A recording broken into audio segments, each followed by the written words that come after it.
A very warm welcome to our fifth event in our Alumni Spotlight series at Imperial College London, where we shine a light on the expertise and passion among our great alumni community.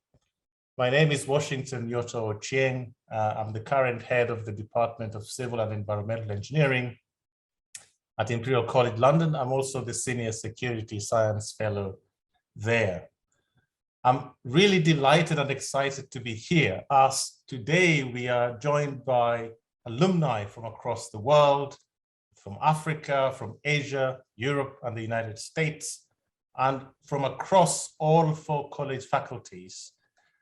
We are very, very pleased to have you with us. For the next hour, we will have the pleasure of hearing from an exceptional alumna who was the deserving winner of this year's Distinguished Alumni Award.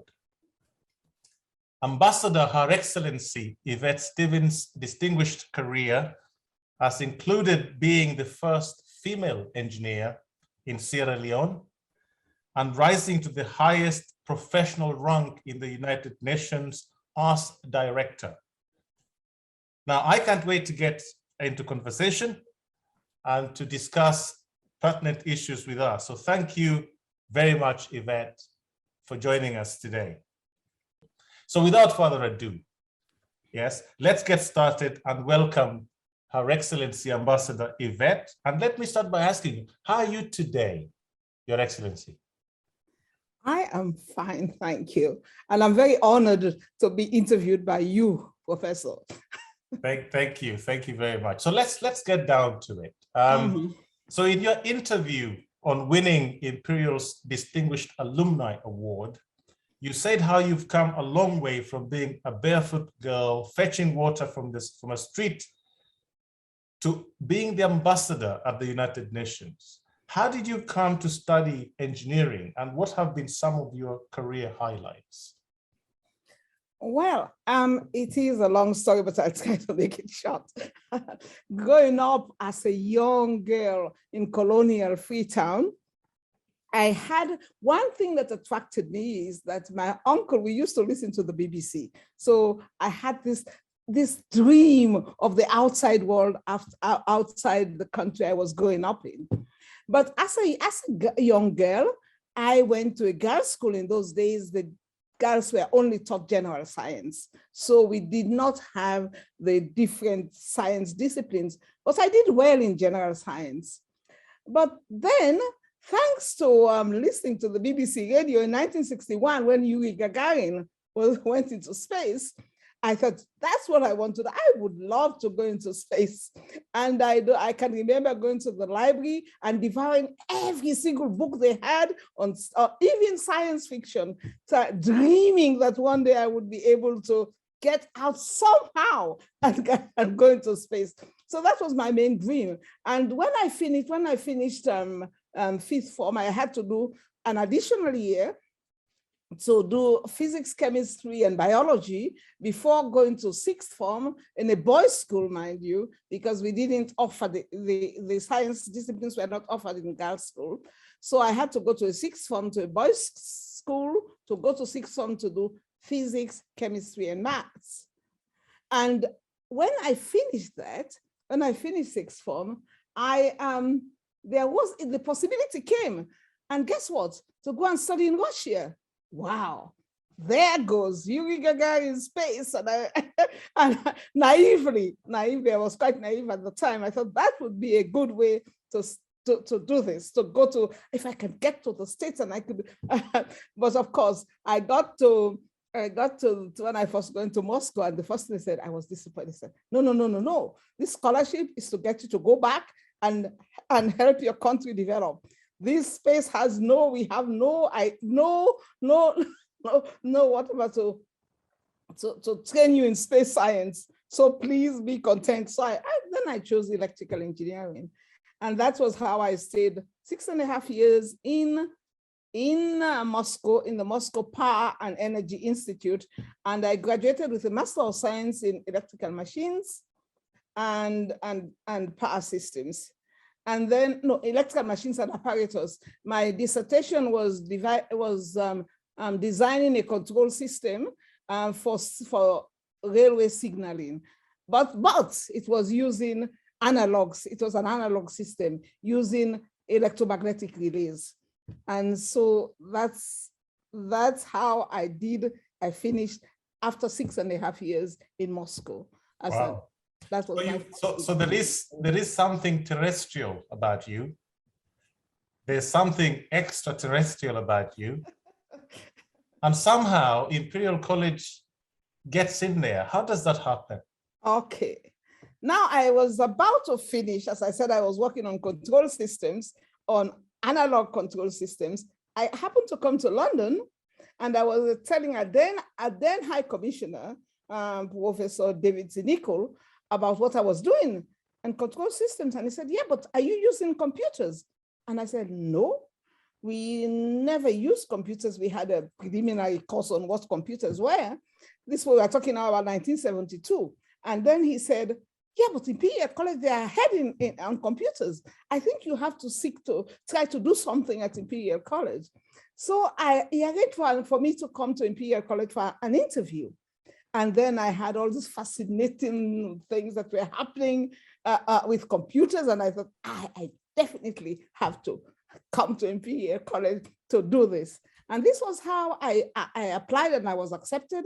And luckily for me, I also got my government scholarship to pursue a second master's at Imperial College. So that's how I got to Imperial College. Did you have to explain to them in Sierra Leone why you decided to go to a college and not a university? No, I think because then it was clear. Now because then it was like Imperial College, London University. It always went after it. So yeah. It's now that Imperial College has its independence and it's an Imperial College. But then it was always appended to it, Imperial College, London University at that time. Yes, yes. And you have experienced many firsts. Mm-hmm. Your country's first woman engineer. You know, you spearheaded the first ever energy policy for Sierra Leone. You're representing Sierra Leone in Geneva, the UN.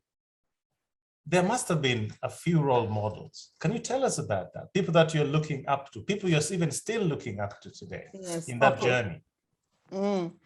Okay, let me say, because sometimes when you talk about role models, you're looking outside the family. I would say that my role model principally was my mother. Wow. My mother taught me that to achieve anything in life, you have to be determined, you have to work hard, you should never give up.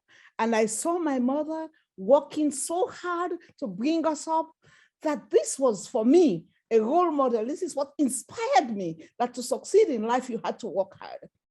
Later on in life, and when I tried to look for role models to follow, it was not so easy because I was being realistic. I knew that as an African woman, I had to look at African women as role models. I did not expect that at that particular time, that I would somehow emulate whatever was being done by even women outside Africa. So in that case, most recently, I looked at, for instance, examples of your countrywoman, Wangari Maathai, yes, and the way she was, having a conviction and putting everything into it. I really admired her. I would say she was one of my role models. I was also in Kenya at the time when she was doing that. By the way, I didn't tell you I worked in Kenya. Anyway, so then, people like her, and also Ellen Johnson Sirleaf. So I selected to look at African women that had made it, because I knew that I would not be assuming anything, because let us face it, whatever you say, there are certain obstacles that are maybe not even overt, but that always would hamper you. So I chose to have as my role model African women who have made it in spite of everything. Amazing. And we have a question from Lennox, who is saying, Ambassador, since you did not attend a science-based school in Africa, can you share with us about mentors that inspired you to take up engineering rather than other STEM disciplines? Kindly tell us about any female classmates who joined STEM professionals. That's from Lennox Online. Yeah.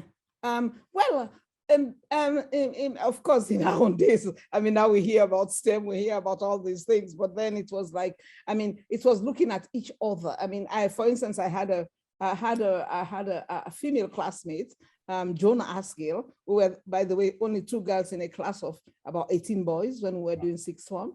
Yeah. So we didn't get, I mean, the sort of mentoring that people are open to these days, we did not benefit from that sort of mentoring. We had to hold each other together. We had to advise each other. We had to work together. We lacked that, you know, when you and I look now at people growing up, at young girls growing up, and all the STEM and mentoring and encouragement, we did not have it. We had to do things by ourselves. We had to try to you know, overcome whatever obstacle there was to achieve what we wanted to. And because we wanted to do science, we had to work that hard and encourage ourselves in doing so. Yeah, let's delve a little deeper into the engineering side of you. So has the engineering mindset shaped your approach to tackling issues? And if so, how? Yes, well, I think, and this is meant as no offense.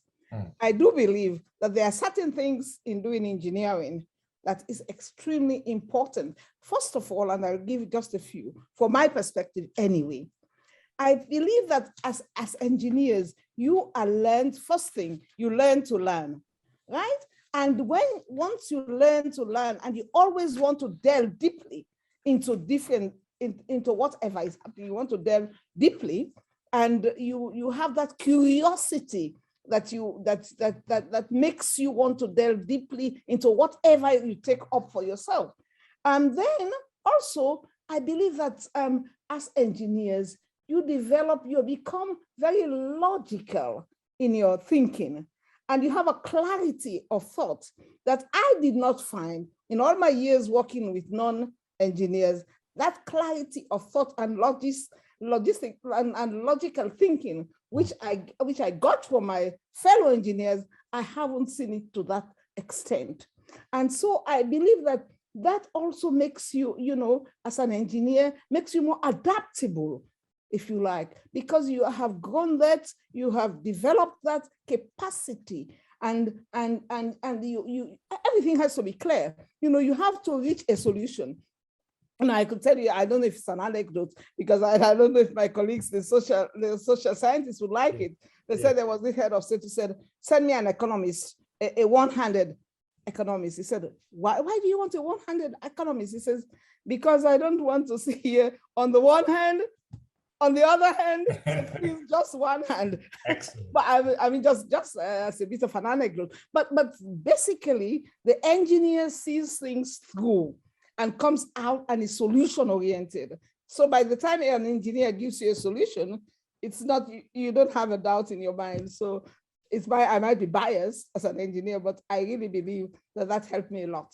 Yeah. Can I just push you a little bit? I mean, that's great. I'm just wondering the role that Imperial College, particularly when you're doing your MSc, played in that kind of mindset, in developing you as an engineer, as an accomplished engineer.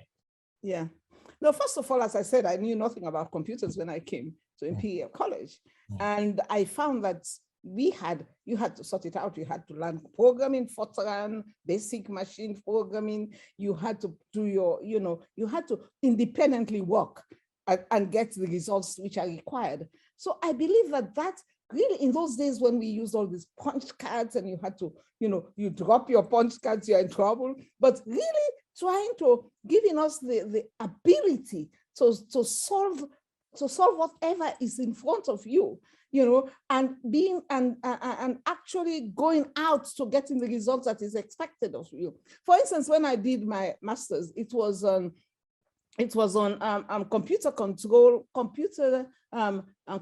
for transformer tap changing and check synchronizing of generators. And this was completely new. And I had to do the program, right? And put it in I used the PDP-8 computer, and I had to do all this. the only assistant help I had was, okay, I was doing it together with the computer department, because then, I was using the PDP-8 computer, and it was, but I think that independence of thought and solving problems that I got from Imperial College, and also the professors I had, by the way, in terms of, I had, in those days, there was Professor Lithwaite. I mean, he was passionate about the linear motto. I mean, I knew he had a lot of problems, but when I saw his dedication and his work towards it, then of course there was Mr. Curry also, who was Power Systems, who was doing this Power Systems control. They were passionate, and I think that helped me a lot too. Yeah, it's very good. So I was going to ask you about some of your memorable moments and highlights being at this esteemed institution. Well, can you share with us one or two? Was getting my computer program to work.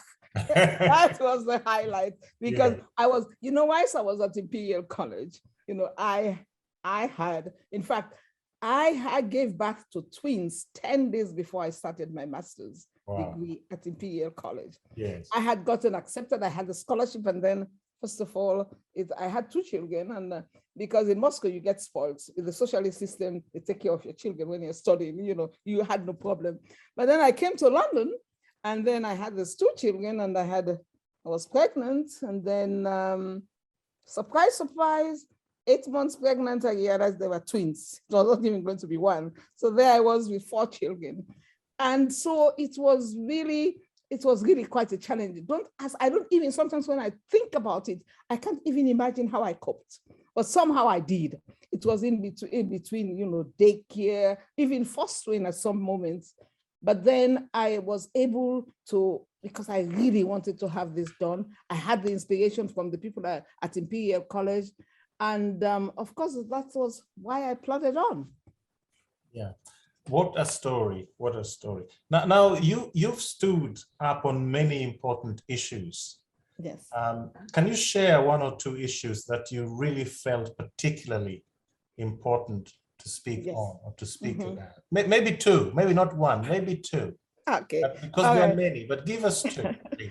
Well, I'll give you the one that I've always stood up for as an engineer, which is that using renewable energy. And this one I carried through with me throughout my work in the United Nations. At the time, it wasn't thinking in terms of climate change, because that hadn't taken root so strongly. In the 80s, I was looking at renewable energy in terms of having access to energy supplies for people in remote areas, mainly in Africa. And whilst in ILO, I think I did a publication together on that. And I also continued working on renewable and solar, renewable energy, solar energy. And so that was something I stood up to. Even when I went back home as energy policy advisor, I was able to start, I think Professor Redwood Sawyer is part of the audience here, but we worked together in terms of having solar street lights and in terms of, looking at dedicated solar supplies. But outside my profession as an engineer, I happened, when I became ambassador here, Sierra Leone was a member of the Human Rights Council. And the first thing when I went, I said, oh, what can we do in the Human Rights Council? There are all these big countries, small country like Sierra Leone. Then something struck me, something that Ban Ki-moon had said about, that the Human Rights Council is the voice of the voiceless. So I said, there goes, I'm going to be the voice of the voiceless. So I'm going to select a number of causes that I'm going to see through. And some of the causes I took were, first of all, addressing the question of child, early and forced marriage, because this was against the human rights of young girls and women. And I fought for that. There was also the question on albinism, people living with albinism. There were all these reports in Africa as to how, they were being even killed in some places because people believed that the parts of their body have supernatural powers. Yeah. And I thought that I would be the voice of people living with albinism at the Human Rights Council. And I fought for that. And maybe those 2, I think, we did see results, and up now to the point where even the African Union and the African countries are taking steps to address the treatment of people living with albinism, and also when it comes to child early and forced marriage, many countries now are putting legislation in place in terms of addressing this issue. But one thing I won't finish without talking about is that of the question of lethal autonomous weapons. Yes. I was at the Human Rights Council when the rapporteur for extrajudicial killing came and was talking about lethal autonomous robots. At first I thought they were drones. And then I realized what he was talking about. These were machines and legal weapons that were programmed to take decision on life. And I thought, no, a machine, however well a machine is programmed, it should not be allowed to take a decision to take a human life. Yeah. And so this matter was transferred to the disarmament body in the UN. I thought I would go to it, I will follow it until the end. And for 4 years, I was busy arguing and, against, and everybody looked at me as the only African person. What is she talking about? Yeah. But then I thought, this is a worthy cause.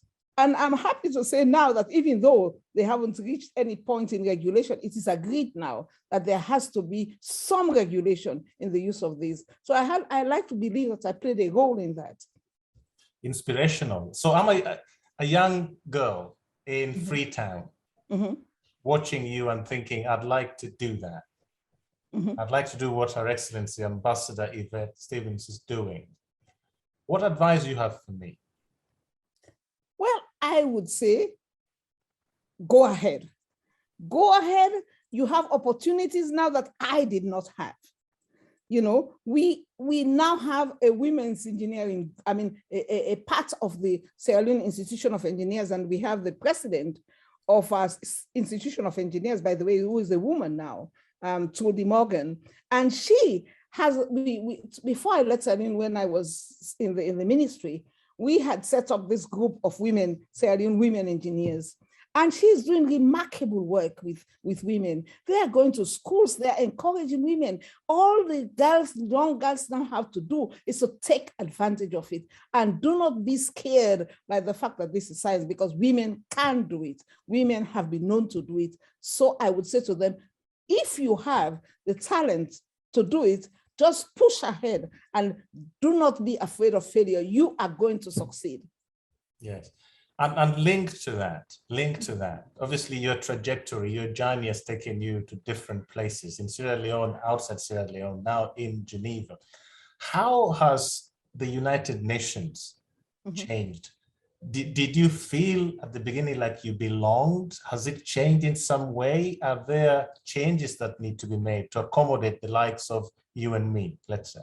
Yeah. Okay. No, I must say there has been some change. In a sense, in fact, in terms of women in the higher professional levels of the United Nations, because they always had women general service. For instance, when I was thinking about this as I was talking today, when I was director at the UN in New York, you could count with your fingers the number of Black women who were directors in the UN anywhere around the world. But now you see there are so many people that have risen to that rank. And the Secretary General Guterres has set himself the target, of setting an example of having women at senior positions. And he's done a lot towards that. So I see that the UN is changing in terms of diversity in relation to women. And I think it would filter down, starting from the Secretary General's office, it would filter down to the rest of the UN. So I think it's going in the right direction. Now, in terms of geographic representation, I believe that is something, that is a battle still which has to be fought, because I believe that we still are not there in terms of having people with our color, for instance.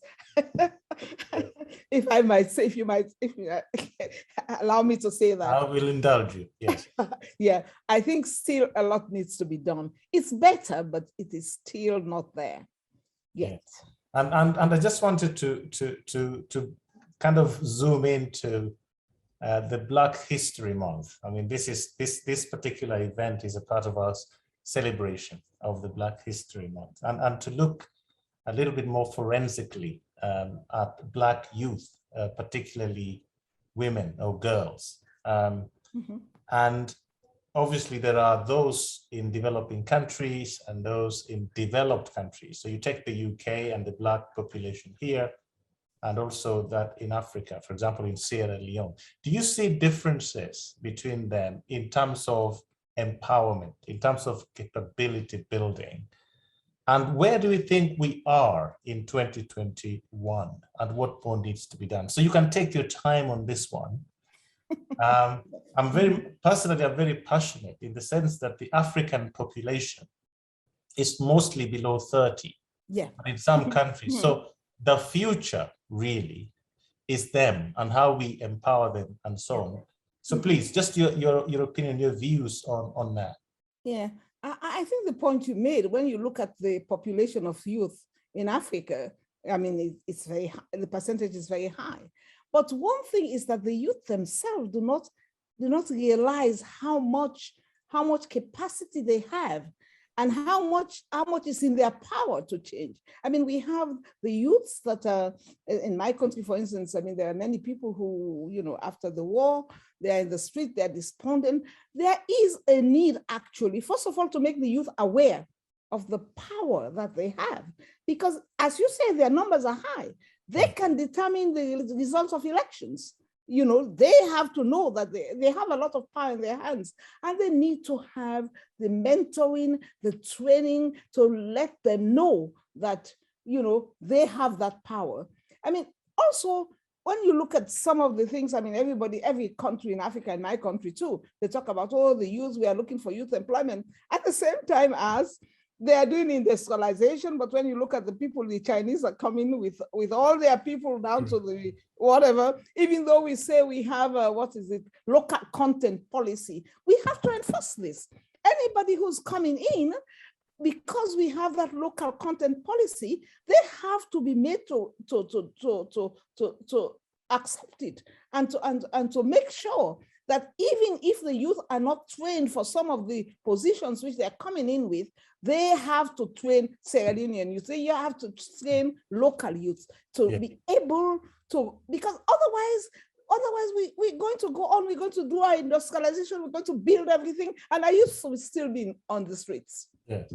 I mean, would you like to comment on governance and whether it is failing or supporting or enabling our youth in Africa, particularly? Well, I think if you want me to talk about governance in Africa, it's another half an hour. Yeah. But I do feel that that's where I do not think generally, and I'm not being critical, that the sort of leadership that we require in Africa, I'm not sure we have it as much as we should. When we compare our countries at independence in 1961 with Singapore, Malaysia, look at us now. Leadership is something we have to focus on. It is not because somebody is made a leader that person is a leader. Correct.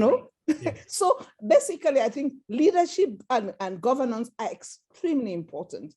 We do not get it in my opinion, to the level that we require in Africa. We are still not there. Yeah.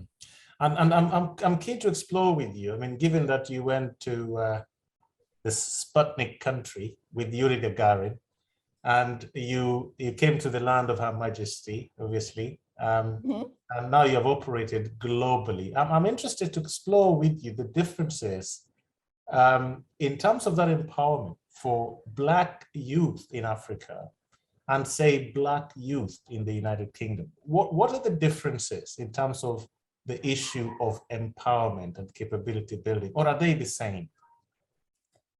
Well, I think in the UK, for instance, I think it's even worse because we have all these, excuse me, we have all these, I believe that when you look at race, even if it's not admitted, if it's not accepted, but those who live it, feel it.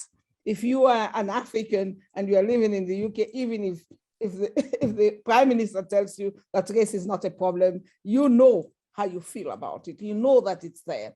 I think that at least in Africa, there is a possibility that if we get things right, the youth will feel belonging, which I believe is easier to do in Africa only if we have things right. So this is a sense of belonging. So there's a difference there in how youth actually feel in Africa compared to, say, being in the UK.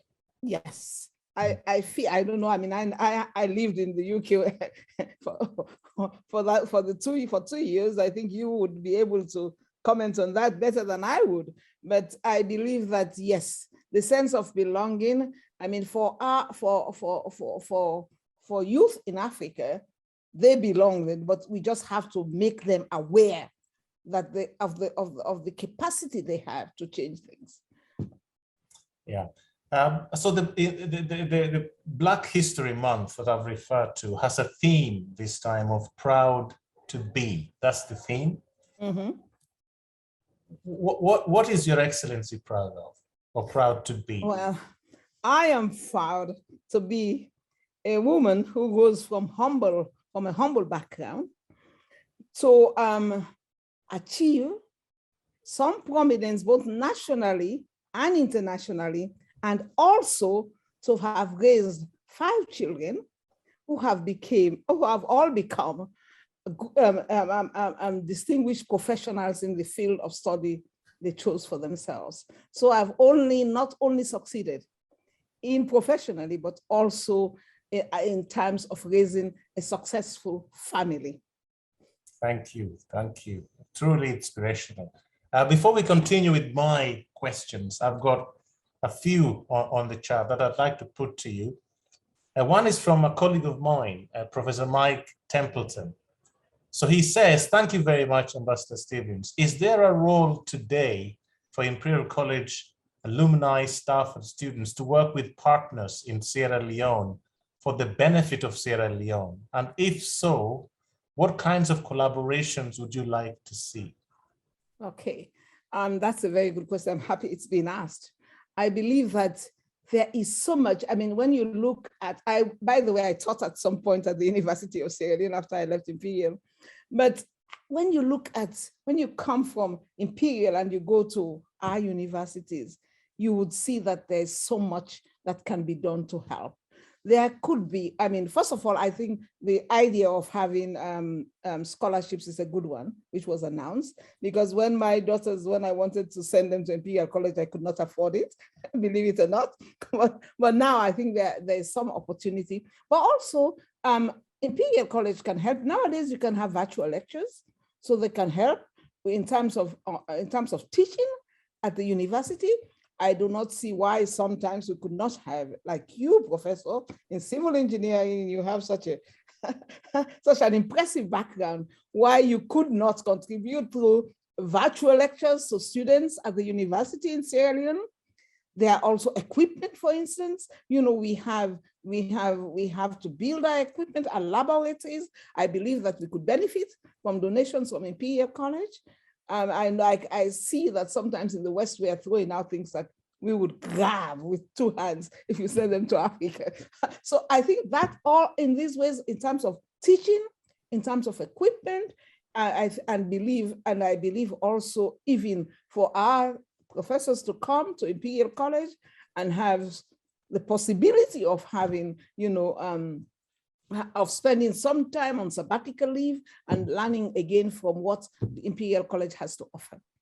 Excellent, thank you. And Juanita asks, did you face any challenges as a Black woman, as an engineer when you first started?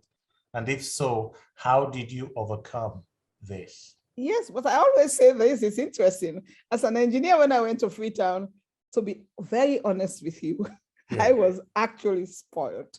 I had no problem. I would be very honest. I became Secretary General of the Sierra Leone Institution of Engineers.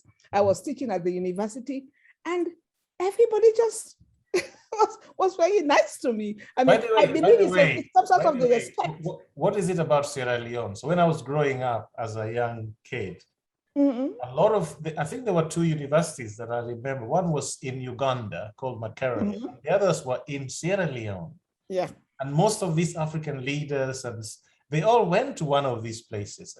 Just to shine a little bit of light on Sierra Leone from the older years and its higher education system. How did that get to punching its way at the top in Africa? How did that happen?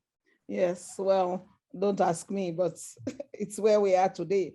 And that's where I think we have a professor from the college here, and they were trying to do everything. I believe that this is where the help like of universities such as Imperial would be extremely important. I mean, things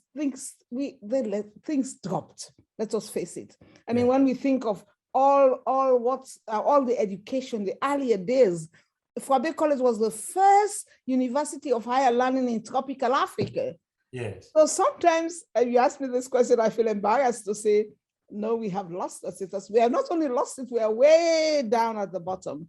And we all have to try to see how we can help to bring the status of the Fwabe College to where if not to where it used to be, but at least to get to an acceptable level like Makerere University. Yeah. We have slipped, that's for sure.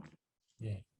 And somebody knows something that I didn't, as reflected in this question. It's from Kellyanne. So, hi, Yvette, thank you for joining us this evening. Can you tell us how you're getting on with writing your memoirs? I didn't know you were doing one, but if you're doing one, that's really exciting. Can you tell us something about that? Yes, every time I tell my story, I never seem to be able to tell it all. So they say, why don't you write a memoir?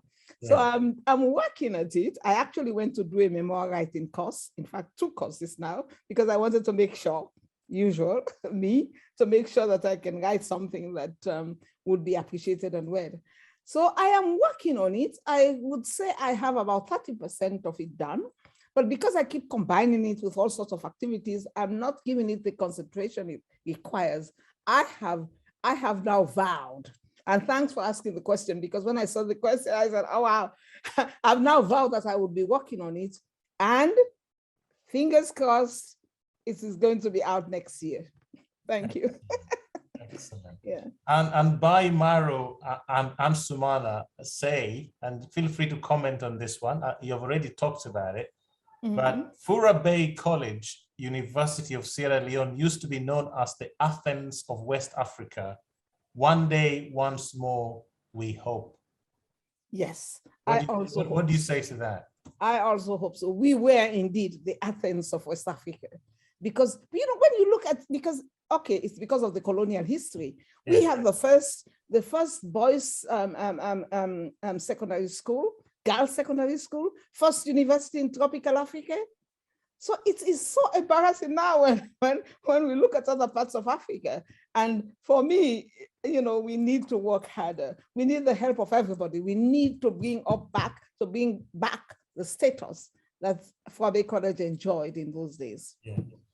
And Nema is asking, thank you so much, Yvette. Reflecting more on your work with the Human Rights Council, how, if at all, do you see the climate crisis shaping into a human rights issue, especially in the Africa and Sierra Leonean contexts? Yes, I believe that in the Human Rights Council, they have been, in fact, at the last session, there was a resolution, in fact, addressing the right to a clean environment, which is linked to climate change. And I believe that the Human Rights Council itself has been looking at, climate change and putting it as a human rights issue. People, who are these people whose human rights are going to be denied? And I think there's a strong lobbying within the Human Rights Council on addressing this. I myself was, when I retired from the UN, I did some work for the Human Rights Council looking at prevention. How do you prevent human rights violations? And part of this involved looking at addressing problems, addressing human rights violation, addressing problems before they actually occur, because we always have, like, when something has happened, a reaction. But basically, prevention should start from the very beginning. We have to prevent it happening in the first place. Yes. The challenge there is that we do not see that I think there was a report from UNEP only yesterday, which was saying that even with all the pledges, even if they were implemented, we are still far from the 1.5 percentage degrees temperature rise, which is ideal. And if that is based on the pledges, because not even all the pledges are being respected. So it is looking bad. And I think a human rights approach at looking at this would be really required to say that whose human rights is going to be, who are the people who, the precious right to life, you know, for some of these nations, the most dear right to life itself is being threatened by climate change. So a human rights approach to looking at this is in fact logical. Yes, yes. And I see from, is it Professor Jonathan Redwood Sawyer, some lesson there on Fura Bay, its history. And of course, it had very strong links that I can see there with the UK through Durham University and so on. So thank you very much, Professor Sawyer, for that one. Professor Sawyer was a student of mine, by the way. Well, he was taught ever so well, wasn't he? Exactly. I'm very proud to say that. and there is one from Nicola Pogson, whom you know. Mm-hmm. Can you share with us one of the other things you're most proud of, or one other thing you're most proud of, apart from your wonderful, lovely children? One more, something you're proud of. Well, I'm proud of, I mean, as I said, I'm proud for coming from where I am. I'm proud of having studied at the prestigious Imperial College. Yes. I'm proud of, having reason and use whatever knowledge I acquired. And I'm proud of being where I am today. Yeah, and Professor Templeton would like to ask, what are the priority ways in which engineers could improve the lives of Sierra Leoneans today? So what would be in your wish list for improving life through engineering in Sierra Leone? Yeah, I think we started something which is called Engineers for Change. I mean, it was started, I became a member recently, Engineers for Change Sierra Leone.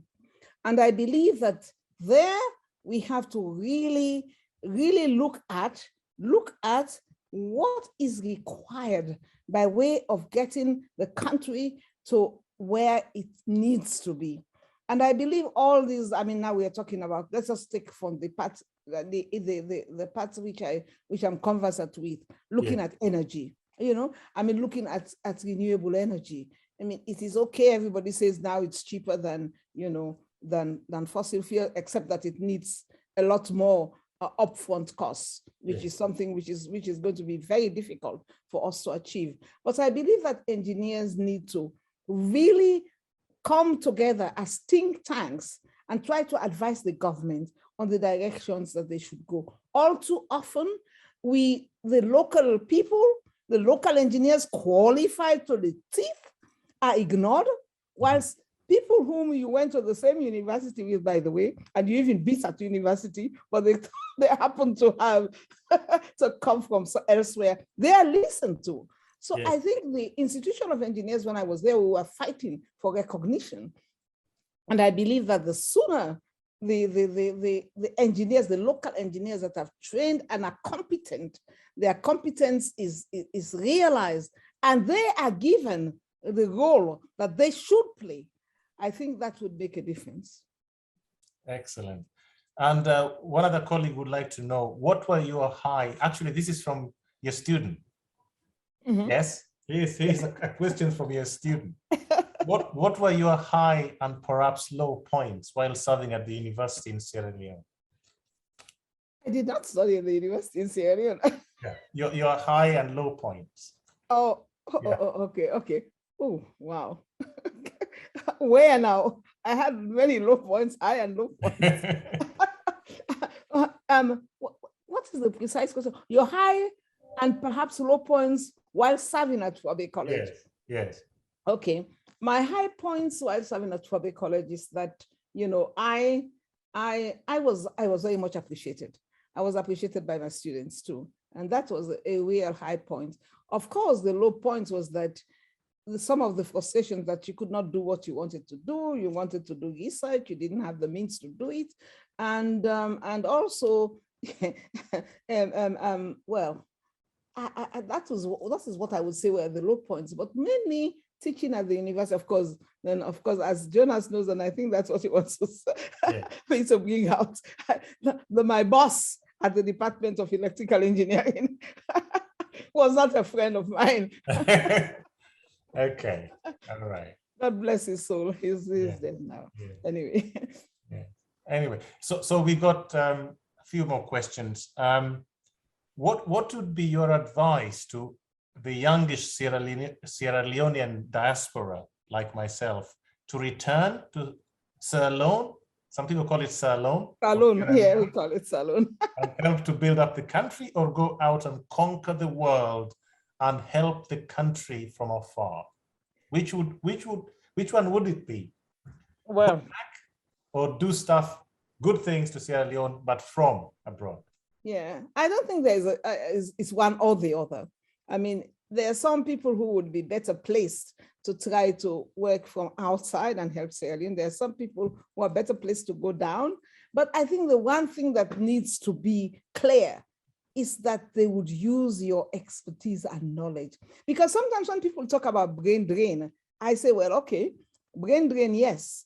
I mean, the country loses people, but they should also have a phrase as brain rust. Yeah. Brain rust. When you are in your country, you have everything, but it's not used, you get rusty. So I believe that it would depend on the acceptance of the powers that be in the country, that they want to use your expertise. And this is not always obvious, huh? Maybe I don't know what we could do to do that. I know we have the institution that is trying to advise the government, but maybe we need more people in the administration in power to really acknowledge that there can be Sierra Leonean engineers that can do even better than people from outside, because they have the interests of the country at heart. Yes. So basically, it would depend on the situation. If you are doing something where you are acknowledged and recognized, then you go on and you do it. When I went back for the 1 year as energy policy advisor, that was because an ex-colleague of mine, when I was teaching at the university, Professor Davidson, became Minister of Energy and Water Resources. And it was, he called me and said, Yvette, come and let us do something. Yeah. And I went and I was appreciated. But you need to have that you need to be required, if you like, because otherwise you can break your head. And if you are not acknowledged, you can't make a difference. Thank you. Esther Awodipe, why did you decide to take on issues affecting the African continent on the global stage? Did you ever have any hesitation or experience imposter syndrome when you were going for these opportunities? In what syndrome? In imposter syndrome. So it's like, oh, is it me? It shouldn't be me. It should be somebody else, or someone like them, not someone like me. Yeah. No, I mean, I did not, I saw, for instance, when I left the university to go and work for the International Labour Office initially, I only wanted to stay for 2 years. 2 years, and that's it. I'm coming back. I took leave of absence from the university. I'm coming back. I realized that I was able, from the job I was doing at the ILO, I was able to have more influence in my country and in Africa generally, because I went to look at technologies for the use of rural women in Africa. Kenya was one of the countries too I covered. But I realized that from this international forum, there are times when you would have more impact. And as I said, it's on a case-by-case basis. If you are sitting there and then I believed that I could make more impact from my seat at the United Nations, I could make more impact that would affect my country than coming to Sierra Leone necessarily and doing things which were not appreciated. Excellent. Marvin Azeta. Hello, Yvette. Thanks for being a truly inspirational woman and sharing your experience in a brutally honest way. What 2 or 3 books influenced your life the most? Books. Okay. I would not pick out two or three. I love reading memoirs and autobiographies. I feel I learn a lot from them because, you see successful people and you assume that they got there somehow. But reading, I would not bring up one or two books, but generally memoirs and autobiographies. I have learned through them, how people have managed and what have been some of the pitfalls. And that has helped me a lot too. But I would not name one or two books in that regard. Yes. And Ailey would like to know, how did you balance raising your children with advancing your career? Do you have a secret? Is there a secret for doing this? Well, I don't even know how I managed, don't ask me. But I think one thing though, it is good to have children who are understanding and supportive. My children would say to me, I always said I assumed I succeeded in life, not in spite of my children, but because of my children. They were a source of strength. And I'm so happy that they're all able to achieve in their respective fields, whilst they supported me too. And I believe that, it was not easy. Let's say it wasn't easy. It was very difficult. And sometimes I went to bed at night thinking I have to give up. But as I said, I always remember my mother, which says, never give up. I never give up. I never give up. I always woke up the next day thinking of how to get out of whatever situation that I find myself in. Yeah, just coming back to Imperial College and alumni, the college obviously is very keen on ensuring that the engagement is maximal, so maximum engagement alumni. Do you have any tips for us on how we get to the summit of that mountain with regard to the engagement, continuing engagement, that culture which says you never leave your university, you're always there? Yeah. Do you have anything to share with us on how we do that? Yeah, I believe that some of it is being done already. I mean, looking at the Imperial plexus, but I think a lot more could be done, because if you enter it, you have links to different people. You can't even trace them. I believe that Imperial College could do more in following up on its alumni, on their progress. Maybe have something where alumni report their latest progress. I know it's everywhere, but it has to be pulled together. You would say that you have alumni on LinkedIn talking about Imperial College, but somehow could we do something where we could really pull this together? I was trying to do something about alumni from Sierra Leone. I couldn't even, I'm told that in the database there are 76 alumni. I only know about maybe a handful, 10 or 12. But basically, I think we have to devise some means of following up on some of the alumni, many of which have achieved so much, but we do not know, Imperial College doesn't know about it. And I believe also that some of the alumni would be willing to share some of their experiences, if only they have a means of doing so. So maybe also looking at the means in which established alumni can channel, whatever they want to provide in terms of enhancing the college itself. I think the college has to go a bit further out to meet them halfway. Yeah, Nicola Pogson will be here to close this particular conference in a few minutes. I'm sure she will comment on that. I've got a couple more questions for you. One is from Anya, which is for Imperial engineering students who are tuning in today. What skills should they be focusing on to develop? What are the opportunities they should be aiming for? And there's a link that question has to what we call engineering, how that has developed over the years to include things like human factors, social science. After all, it's engineering for the people. Yeah. No, I think that's a good point. I think an engineer, he should not only look strictly at the engineer in society is a phrase I always enjoyed. I don't know, I like to quote the engineer in society. Whilst you're still doing engineering, you have to be exposed to general issues relating to society.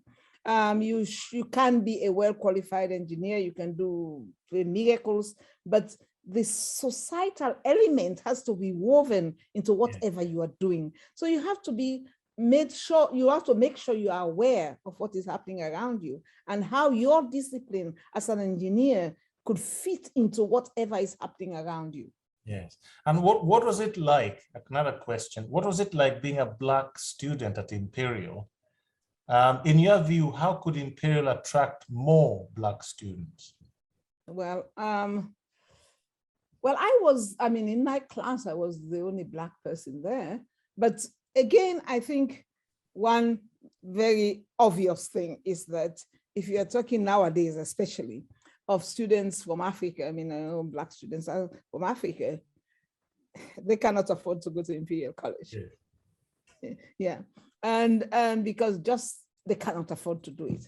And I think this announcement of scholarships that were made by Imperial College is a welcome move to try to attract more Black students to come to Imperial College, because the question of affordability is there. Even if you meet all the academic requirements, if you can't afford it, you can't afford it, you can make it. So I think that in Imperial, what has now happened is also, in terms of scholarship, is one way out.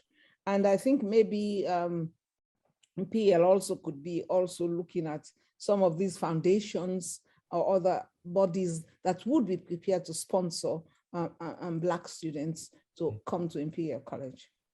It's been a wonderful honor for me, excitedly so, to have hosted you and discussed many issues. There's a lot, obviously, for all age groups, starting from the young to the old like myself, to learn from your experiences, your trajectory. It's been truly inspirational. Now, before I call upon Nicola to close, I'd like you to say a few words of wisdom, but this time say them in English and then translate them into Russian for us. After that, I will call upon Nicola to close the session. So thank you very much from me. It's been wonderful for me.